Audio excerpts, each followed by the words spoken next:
Okay, hi, and welcome to Business Unusual. I'm Liz Whitehead, co-mastermind at Diversity Masterminds, and I'm here as always with Heather Cox. I am the other co-mastermind of Diversity. And we are going to talk about what happens when business unusual becomes business as usual. And we're here with our guest today, Cindi Grace. Hi, Cindi. Hey, how are you today? We're awesome and so glad that you could make it today. Yeah. I especially love when we have guests that I don't know yet. So I get to learn all new stuff about you. This is so fun. Yeah. Well, I tell you what, I'm an open book. You can ask anything you want. Page one. Let's start there. No, I'm just kidding. Well, I want to start going back. So tell us a little bit about your NGLCC business, and then we can get into Cindi Grace. Okay. Yeah. So I own an insurance company. We do employee benefits, Medicare, everything in the health and life insurance disability realm. And I've run that for probably about 10 or 11 years. And so that's the business that was already established that I got certified with the chamber. Okay. Now, and you're part of which chamber in Florida? I'm part of the Tampa Bay LGBTQ plus chamber. So you know our friend, whose name I'm blanking on right now. So come on, she wrote a book, Emerging. Oh yeah, you mean Empowering Differences? She knows Ashley. Ashley, thank you. Ashley, I had Allison in my head and I was like, that's not right, but I couldn't get the connection to make it happen. That's how we met. Ashley is my neighbor. Oh, so fun. We love Ashley. Okay. Yeah.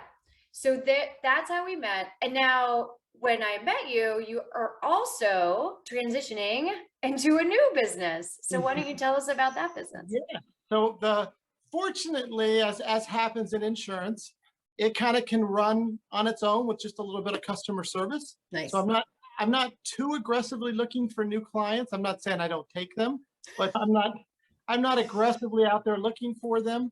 And I'm really launching a business that's geared towards the professional who is transitioning or in the closet and wanting to transition.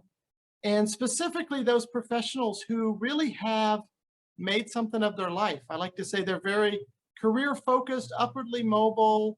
They probably are either married or in a relationship. They have kids, they've achieved a certain status, and now they're looking at the prospect of transitioning in their 30s, 40s, 50s. And they just don't see how it's possible without losing everything that they have. And that's something that I did, and I understand how to do that. I also, even though my business is insurance, I'm a licensed marriage and family therapist, and I was actually a pastor in a past life. Wow. And this is another person who has like 15 lives. Like I know, right? I know. We love these people. Yeah. Because the cool part is when you have these 15 lives, you can support and help and assist and guide so many different types of people, because a lot of us have pieces of those different parts of your life that you've experienced already. And I'm a huge proponent of like, why should I have to, make a mistake that someone else has done? Let me just learn from them, or if they can guide me or whatever it is, or if they found a smoother way to do something. So it's so nice that you have all those different components that you can bring together for people. Well, and that's kind of, so as I was starting my own transition, I realized that, well, one, this kind of work is my heartbeat. I fell into insurance accidentally. I'm grateful for it because it allowed me to build a career and an income that can sustain what I love. But really, I wouldn't say that I eat, drink, and sleep insurance. No, it's not your party. It's not like your jam. It's not my passion. And so I started to transition, and I realized that in addition to my backgrounds, I'm in a marriage that'll be 29 years this December. Wow. And, so that you got married pre-transition. Yes. And so I had to my spouse, and then we've transitioned together. And so I've learned some things that I noticed the majority don't do when they transition that can really help them maintain a healthy relationship. And then I also, if all that wasn't enough, my oldest child is trans as well. And so they came out before I did. Well, it's probably much easier once they had a parent, right? Well, you would think. Right. No, one, kids are never easy, but two, I had to learn, I got to see transition from the other side. Oh, that's And as a parent, it fascinating. was very difficult. Even though I understood their dysphoria, I understood the issues with, dead names and all that. I understood all that, but this was still my little girl that wasn't my little girl. This was still me having to totally retrain my old brain to think differently. Because you have a son. I still had to mourn. I'm not mourning them. I'm just mourning my concept of what I thought I had. And now I have something totally different. So in the long run, it was good, but that's an experience that a lot of folks who Don't had to have. transition themselves don't have. That is fascinating. You should for sure write a book if you haven't already. So please speak to our friend Jen Trace Grace, and she will We're help working you on it. write a book. But that is fascinating. And I think it's so interesting because your experience really can be useful for all parents, whether their child is trans or not, right? Because Oh, we yeah. all have these ideas and hopes and dreams for our children, right? And when they don't do those things, there's a mourning process, as you said, not because we're disappointed in who they are or who they're becoming, but because we have to mourn our own, whether it be ego or whatever it is that we were, we're like, whatever it is, right? My business partner and I, just this morning in our meeting, we were taught I said, life is wonderful except for one thing. And I'm lamenting that my children, unfortunately, neither one of them, they're 22 and about to be 24, neither one of them have gotten this idea of how to be independent yet.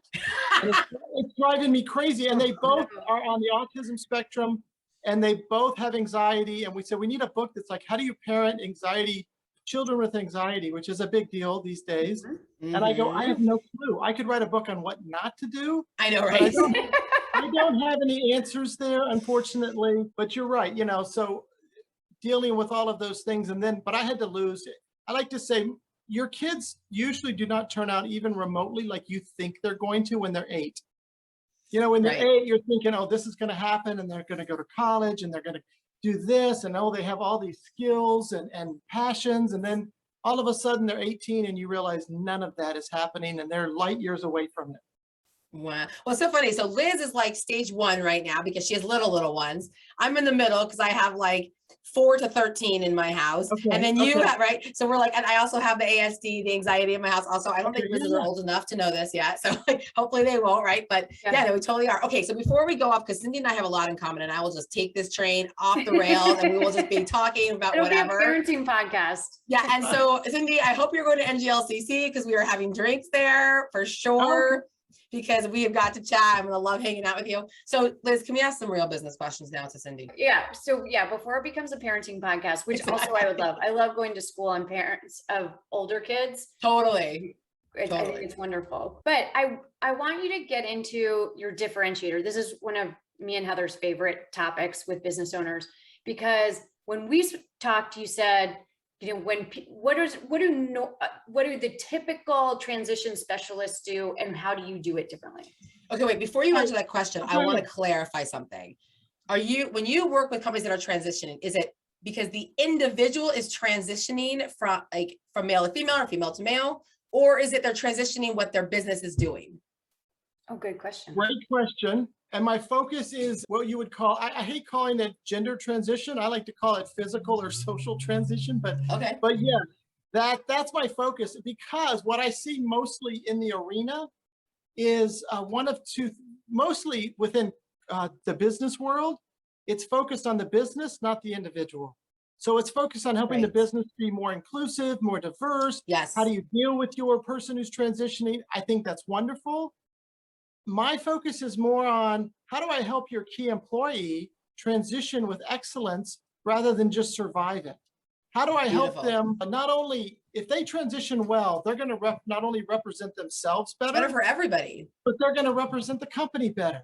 Right. And that's good. That's going to pay dividends both to them personally and to the company.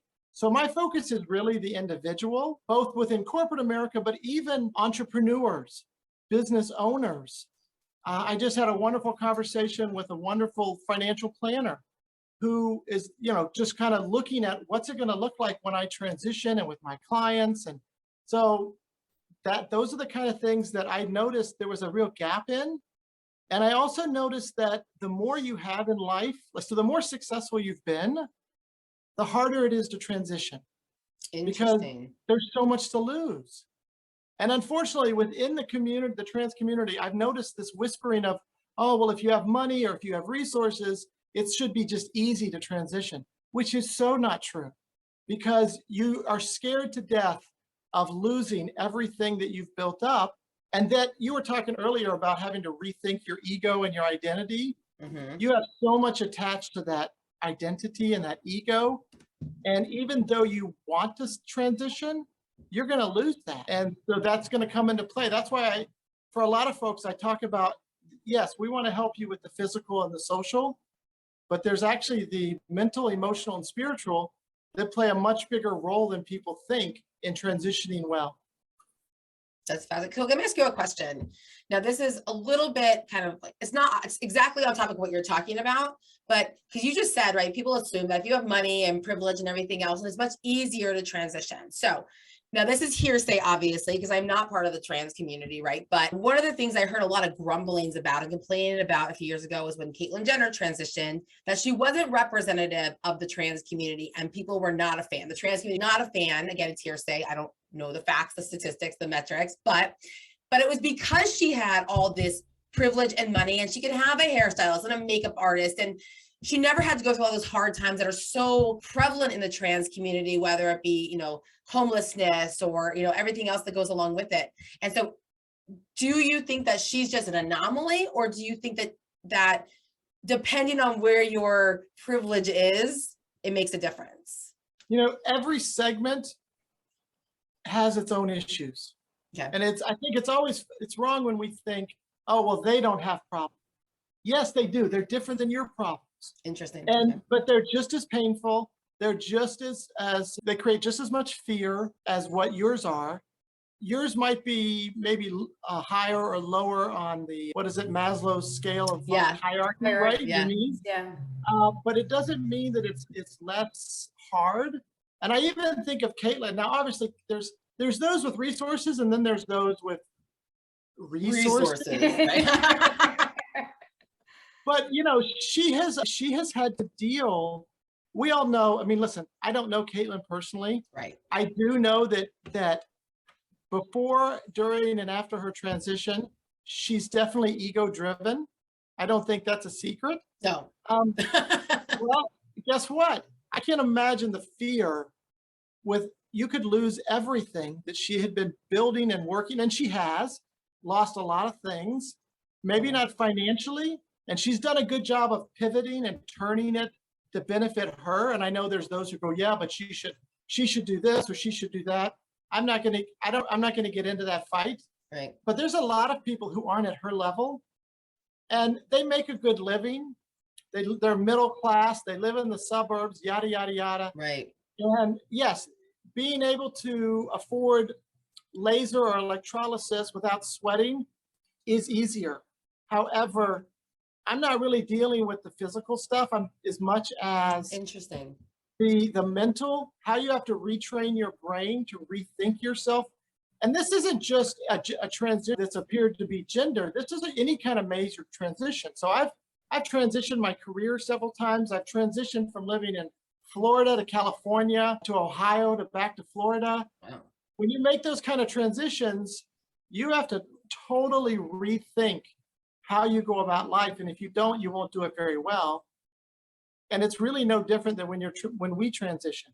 You have to retrain your brain, which is a big thing that when I talk with people, it's that it's not enough to just get rid of your facial hair and learn how to do makeup. That's a wonderful thing.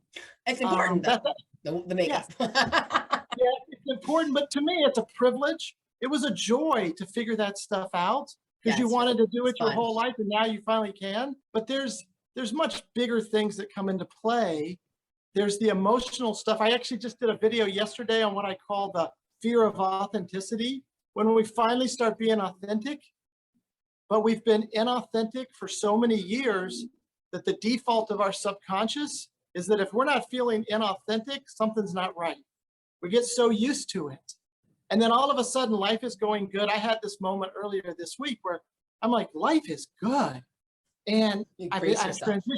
I have transitioned well, and things are popping, and I'm happy than I've ever been in my entire life. Yet I had this really sinking feeling I couldn't describe. What was that?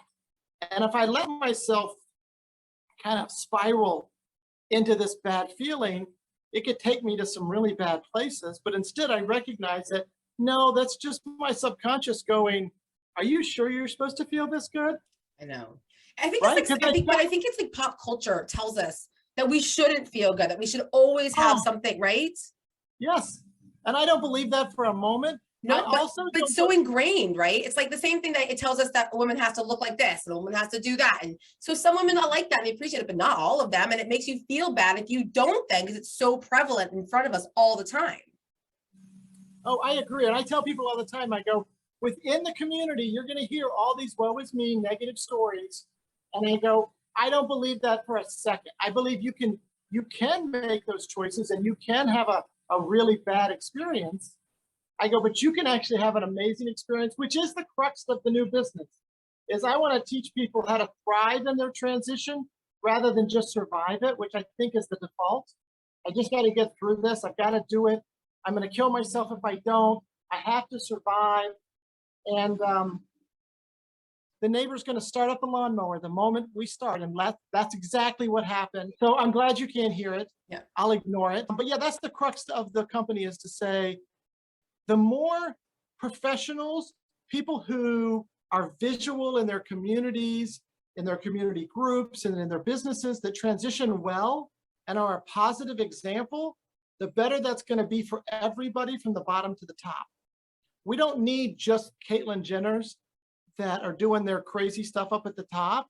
And we don't need to just hear the people at the bottom going, woe is me, and this many people died. And all of that is real and needs to be addressed.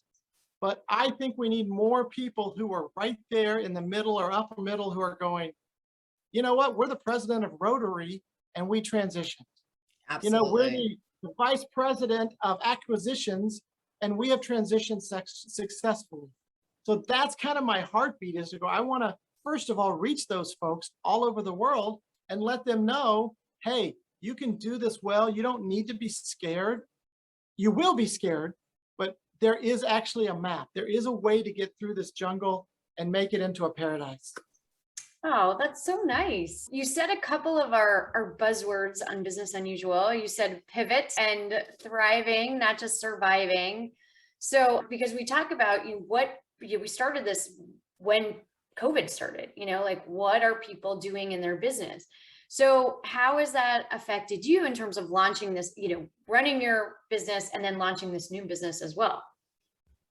All right, well, so my first response is to say, a few years ago, I adopted a new way of thinking. I don't see negative things as negative things, and I just don't anymore. I have retrained my brain. So when things like that happen, that everybody's going, this sucks, I'm going, what an opportunity. And I've really seen COVID as just this most amazing opportunity. And for both my insurance business and this one, it's trained people to do things just like this, right? Even 2 years ago, this stuff wasn't as big as it is now. Everybody is used to this, which this kind of new model focuses on. I don't care where you are. If you're in Canada, if you're in Great Britain, if you're in India, wherever you're at, we can have a relationship. We can talk, we can relate. And so to me, I go, wow, thank you. Not thank you for all of the pandemic and the deaths and all of that, but there's really a silver lining here in how it's reshifted how people think. Also, when you have something like a worldwide pandemic, people start asking big questions. And I personally believe we're soon to see a huge wave of people ready to come out, ready to start saying, I can't keep faking it anymore. And I just went through this huge pandemic and I just got to be me. Unfortunately, I don't want to see them do that and then stumble all over the place, hurting people along the way because they don't have anyone to guide them or hold their hand through it. And so that's kind of where Cindi Grace comes in. Do you think that because we've all been through this worldwide pandemic, that there's less judgment towards the trans community because people are, okay, I'm really not worried about how you want to represent yourself. Like, we just survived a pandemic, right? Like, do you think it's softened, we'll call it soften the blow. I don't know what terminology you want to use, right? But Sure. that it's made it easier for people to say like, this is really who I am. And people are like, yeah, I remember I went to a luncheon one time and it was with a bunch of college students and I was on the board of the chamber out here in Vegas for a while. And the then who's in Tampa now, I don't know if you know her, Dina Proto, she was the president at the time. Okay. And she decided to ask all the college students that came to tell us what their self-identification was, right? Which I was like, well, it's the business lunch, but they were like all these terminologies. I had no idea what they were talking about. So I'm texting my friend who's on the board with me and I'm like, Gina, what are they talking about? She's like, I don't know. I'm just a plain old lesbian. Nobody even cares about me anymore. And so, That is so true. Right. So that's what I'm saying. Like, do you think that's kind of like softened the blow or made people realize like, do we really need to care what people are doing? You know, like it doesn't really. You know, I think to some degree it has. I will say this overall, and there are always going to be those who will not believe me, but I think the majority of people not only could care less, they're actually awed by somebody who transitions. Who has the bravery, the strength. And that's been my experience. Now, I will say this. I believe you get out of life exactly what you're looking for and what you expect. And I have expected to build amazing relationships and meet cool people. And that's exactly what's happened. I didn't always do that. I didn't always realize that. But I will say almost everybody that I have met, that I've interacted with has been amazing. And then some of them have, all my clients, I didn't lose any insurance clients. I didn't, all of my business contacts, my insurance has always been referral based.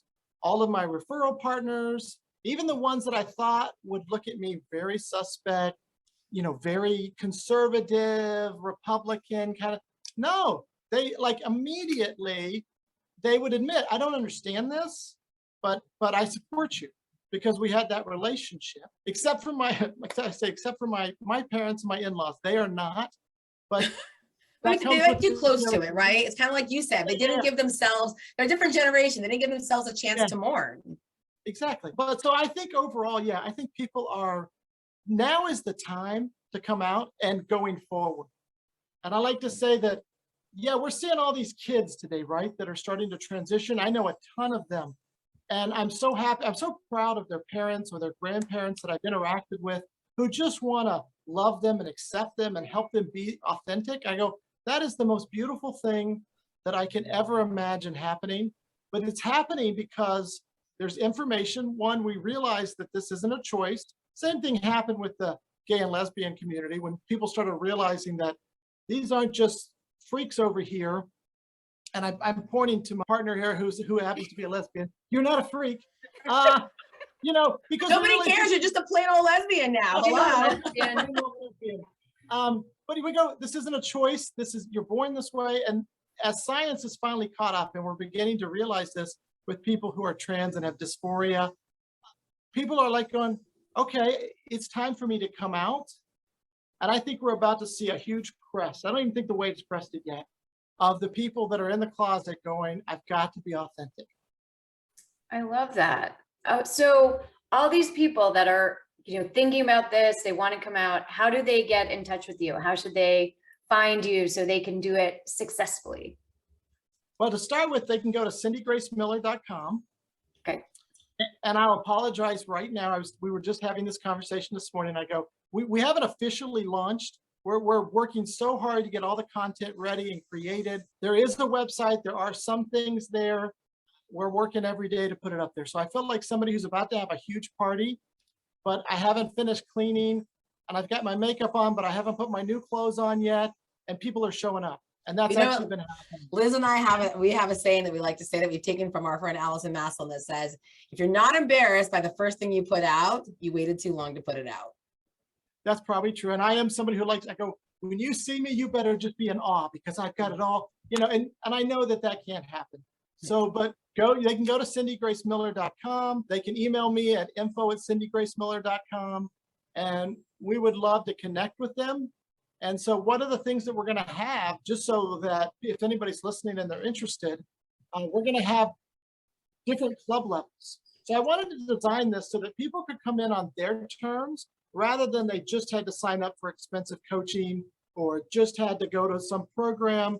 Some people that's going to be right where they are and ready to go, but we just want to help people do this well. So we'll put all those links in the show notes, and so people can find you very easily. And it's going to be a little while before this comes out, so hopefully you'll have some of those pieces put together by then. But whatever, we're super proud of you. We're very impressed. I'm so excited that Liz invited you. I got to meet you. I can't wait to sit down with you in Fort Lauderdale. I think, because I'm going to so many places I'm going to so many conferences that same week. So in Fort Lauderdale, it's going to be so fun to sit together. Yeah. Oh, and you guys sound like you seem like a lot of fun, which I like. We try. We don't take ourselves too seriously. Yeah. I also want to let everybody know, and I hope this happens within 30 days. My wife and I are starting a podcast. We didn't think there was enough podcasts, and so it's called Love in Transition. Okay. And we're going to be dealing with issues of transitioning and relationships, marriage, and Great. love. And then not only are we going to be dealing with issues, but we're also going to be we're going to have other couples who've successfully done it. And they're going to be on this show. So if anybody's out there and they're in a relationship and they're like, I don't know how to do this, or my spouse just told me and my world has collapsed, hey, this is going to be, keep your eyes open for this, because I think it's going to be a fun podcast. Oh, and we're going to drink. That sounds awesome. Thanks so much for joining us Thank you. today. Thank you so much, guys. Thank you. Bye. And we Bye. will see you next time on Business Unusual.